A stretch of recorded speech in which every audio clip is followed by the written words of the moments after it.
সত্য সবসময় সত্য। আপনি একটা বন্দি ঘরের মধ্যে আটকে রাখতে পারবেন, কিন্তু কখনোই তাকে হত্যা করতে পারবেন না। বাংলাদেশের স্বাধীনতার একেবারে শেষ প্রান্তে এসে খুব পরিকল্পিত হত্যাকাণ্ডের শিকার হয়েছেন, তাদের স্মৃতির প্রতি শ্রদ্ধা জানাই। বাংলাদেশ 53 বছরে যতটুকু এগিয়েছে এবং বাংলাদেশ সৃষ্টির সাথে যাদের সবথেকে বড় আদর্শিকভাবে চিন্তার জায়গা থেকে আমাদেরকে ভূমিকা রাখতে পারতেন, তারা বাংলাদেশের মুক্তিযুদ্ধের মধ্য দিয়ে বিজয়টা দেখে যেতে পারেননি এবং আমরা তাদের সেই ভূমিকার থেকে বঞ্চিত হয়েছি। বাংলাদেশকে এগিয়ে নিয়ে যাওয়ার ক্ষেত্রে তাদের বড় একটা ভূমিকা রাখার সুযোগ ছিল, কিন্তু যেহেতু তারা বাংলাদেশের স্বাধীন বাংলাদেশে কে এগিয়ে নিয়ে যাওয়ার ক্ষেত্রে ভূমিকা রাখতে না পারেন এবং জাতিকে পঙ্গু করে দেওয়ার জন্য এই কাজটি করা হয়েছিল।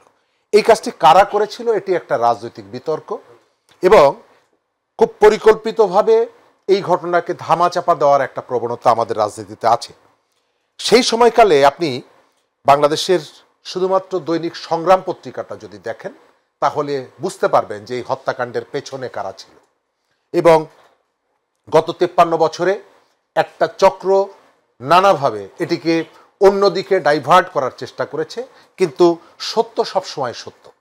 আপনি সেটিকে কখনোই হয়তো আপনি একটা বন্দি ঘরের মধ্যে আটকে রাখতে পারবেন, কিন্তু কখনোই তাকে হত্যা করতে পারবেন না। এখন বাংলাদেশের মানুষ পরিষ্কার হচ্ছে যে কারা আল বদর, আল শামস। বাংলাদেশের মুক্তিযুদ্ধের ঠিক আগে এই যে ঘটনাটা, এই ঘটনাটা জাতি হিসাবে আমাদেরকে পঙ্গু করে ফেলা, আমাদেরকে দুর্বল করে ফেলার একটা উদ্দেশ্য থেকে এই হত্যাকাণ্ডটা সংগঠিত হয়েছিল। আবার মুক্তিযুদ্ধের পরে বাংলাদেশের এই যে বুদ্ধিজীবীদের অনেকেই কিন্তু হত্যাকাণ্ডের শিকার হয়েছে। বিশেষ করে 14 ডিসেম্বরের শহীদদেরকে খুঁজে ফেরার জন্য স্বাধীনতার পরে আমরা দেখেছি জহির রেহানকে আমরা হারিয়েছি, কিন্তু সেই ঘটনারও কিন্তু রহস্য উদ্ঘাটন করা যায়নি।